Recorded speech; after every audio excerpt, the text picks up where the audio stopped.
This is Women's Tech Radio, a show on the Jupiter Broadcasting Network interviewing interesting women in technology, exploring their roles and how they're successful in technology careers. I'm Paige. And I'm Angela. So Angela, today we're joined by Jami. She's a technical writer with a company in Boston. She does a lot of interesting work trying to translate developers and in her position for developers. So we talk a little bit about that and we get into what it means to be a technical writer and kind of dig into that whole career path. And before we get into this interview, I would just like to say that you can support the network and the ongoingness of this show, Women's Tech Radio, by going to patreon.com/today. And that is where you will find that we put out a podcast specifically kind of to thank the patrons that are supporting the network. It's Tech Talk Today. It's a quick show that we do 4 days a week of the top headlines. And it's just a thank you. It's something that we were able to launch because we are getting funding that way. So again, you can support Women's Tech Radio through patreon.com/today. And to get started, we asked Jami what she's doing in technology today.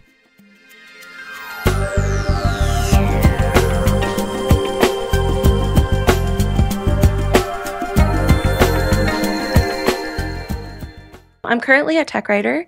I work for Agency Port Software in Boston. We are a technology company that offers web-based software and tools to P&C insurance companies. And I'm pretty much responsible for creating and maintaining all of their product documentation, and as well as the developer documentation site where all that documentation lives. So mostly my responsibilities are related to actual documentation. So I document any updates to the products and the release notes whenever releases go out. And then the other half is I'm actually dealing with the technical aspects of the site. So to make sure everything's up and running, everything's displaying properly, the styles look good, the features look good. I'm working mostly in a tool called Madcap Flare. It's an authoring tool, but I also work heavily in CSS and a little bit of JavaScript, and now learning a little bit more about Bootstrap.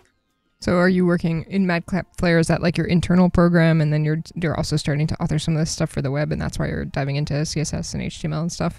Yeah, so Madcap Flare, it's an external software component that you can use to actually build documentation sites.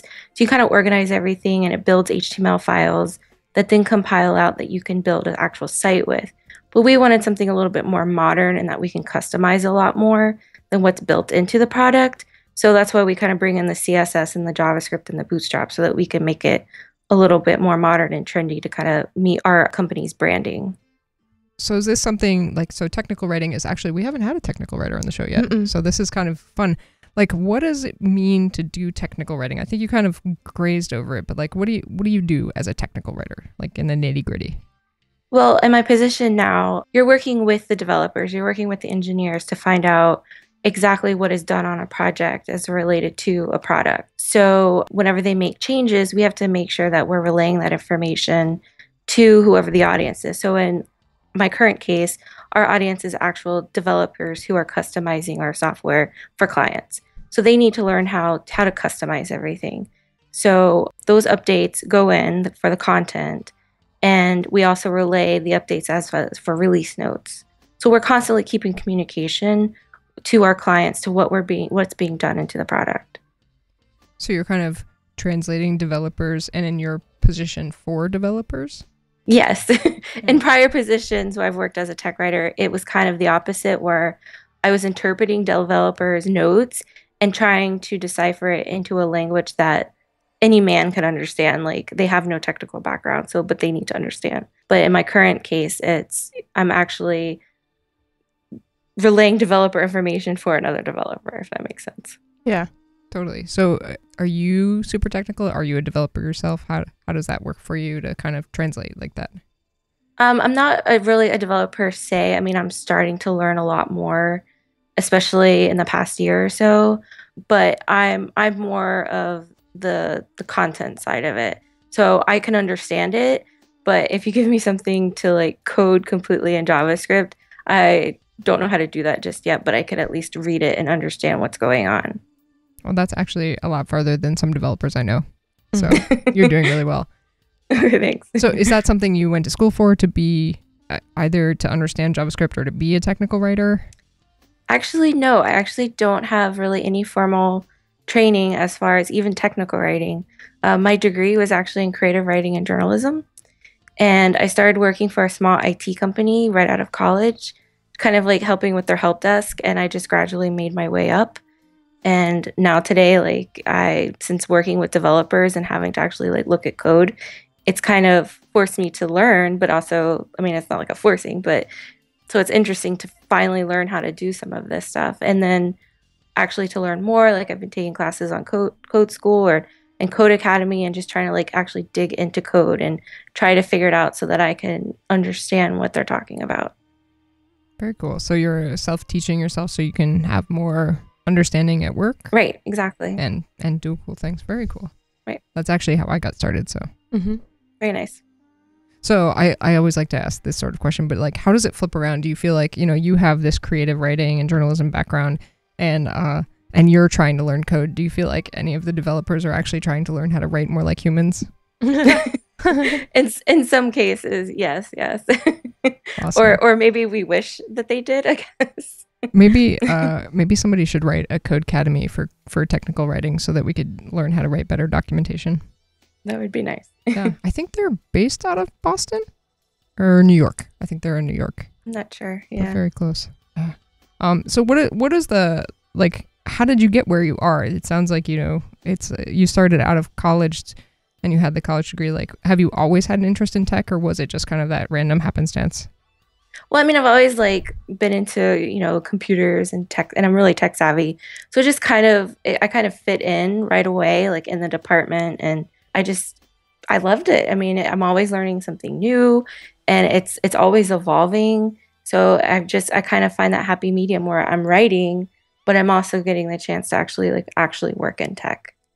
I think it's interesting how the tech, like, if we look at it and from a broad perspective, it really is a very deep field. Like, it takes a lot of disciplines. We've had so many different people on the show: artists, developers, designers, and writers now. And there's room for all of us in this field to do good things. Mm-hmm. Right.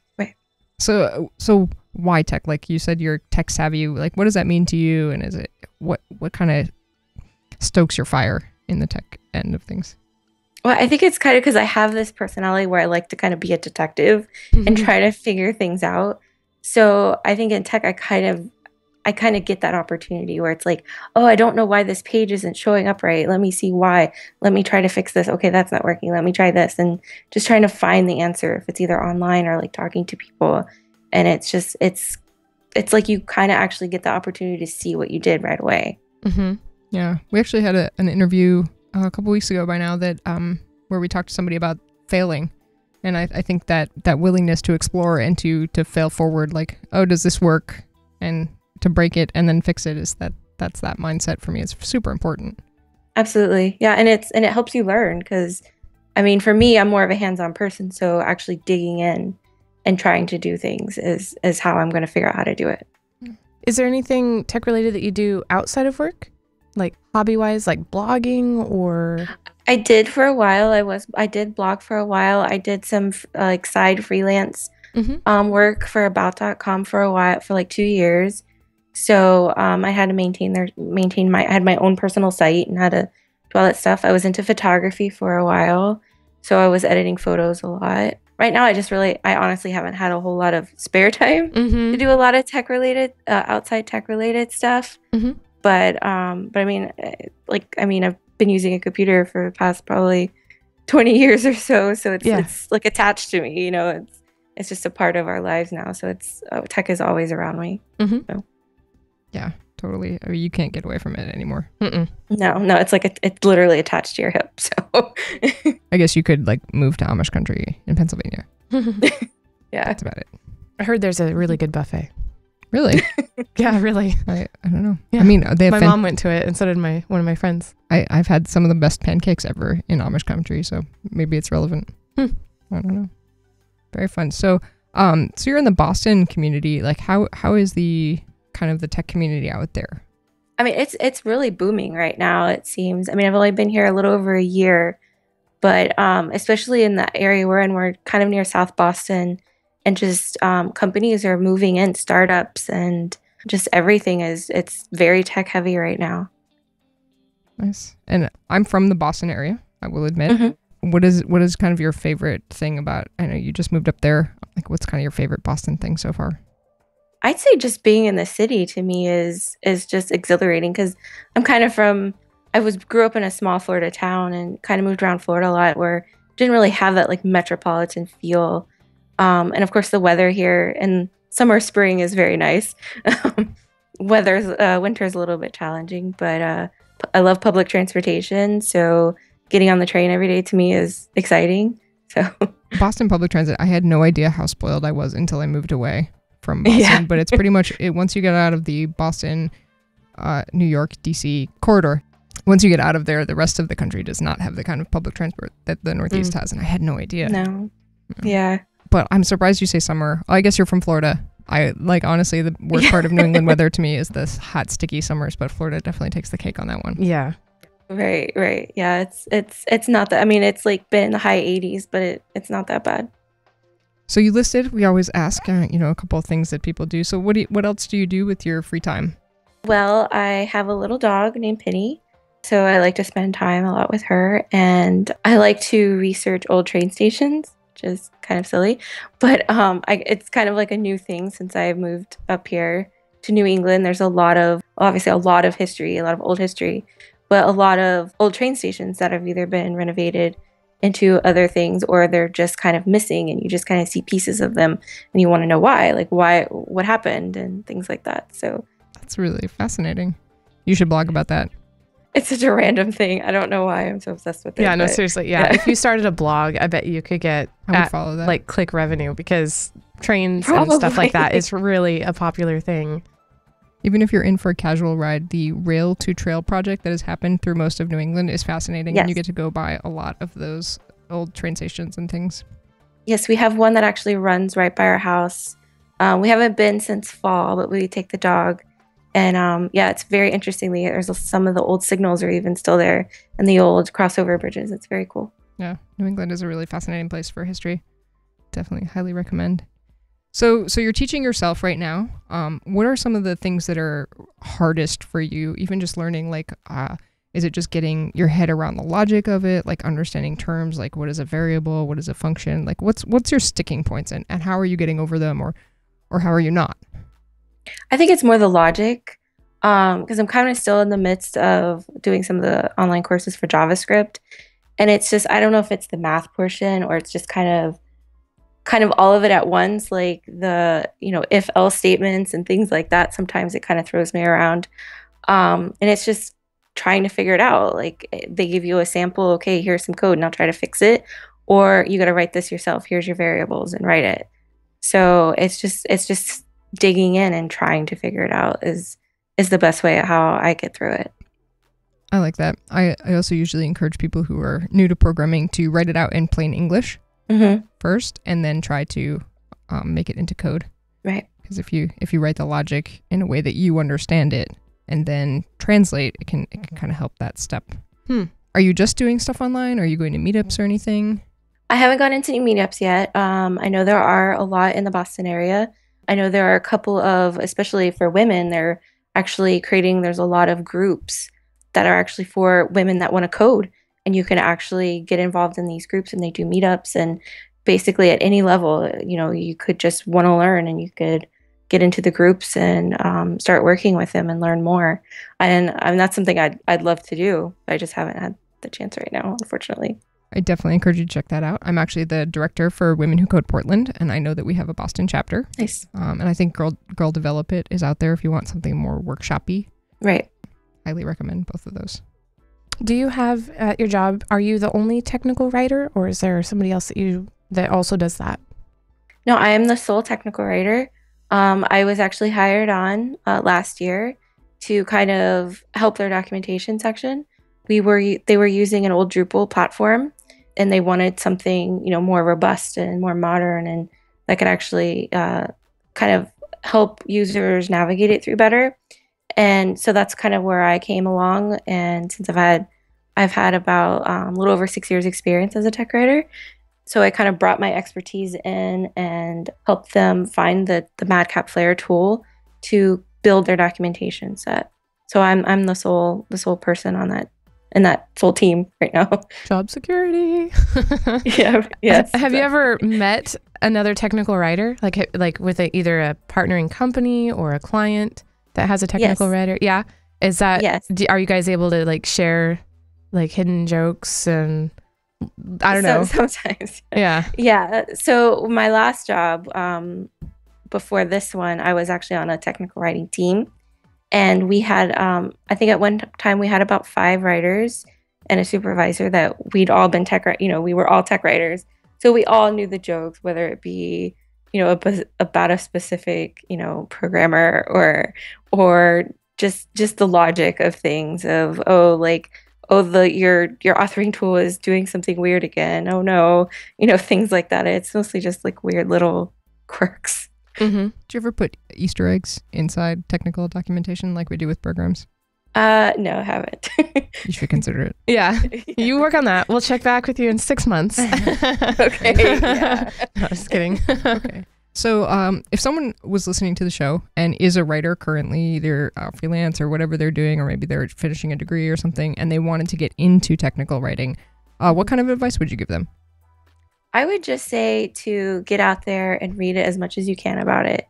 From my perspective, I didn't have an actual formal tech writing, training. I didn't go to school for it. So it's just, you kind of have to be tech savvy in some sense, and you have to be willing to learn. You have to be open-minded that things are going to change, and that, you have to kind of be up and current into, whether it be the current authoring tools, platforms that are available, or the other kinds of ways that you can make your documentation better. So, and it's just to get out there and try to create something, take online courses or tutorials, and just do what you can, because that's just how you can learn. Do you have any courses you might recommend for technical writing? Maybe not yet. I think you're probably in the early stages of figuring out what it is that would have been helpful. Yeah, and back when I was starting to learn like 6 years ago, I don't think there was a whole lot free online, tutorials like there are now. Mm-hmm. But there are books out there that you can look on technical writing. I believe there's a site called like technicalwriting.com. If it's still available, I'm not sure. But I think that's a community. So you can kind of like share ideas and things like that. So we've had some people give the advice before of people who are even just looking to get into development to, if they wanted to kind of dip their toes in open source, that actually doing documentation work for open source projects is valuable. Do you think that would be valuable for a technical writer as well? Yes, definitely. So like if you really want to just get your experience, get your foot in the door, and if you're willing to either volunteer your time or something like that, it definitely fine, or a startup or something like that really could use some documentation help. And if you're open to, learning along the way with them. So just like development, just get your feet in and do the work, and it'll pay off. Correct.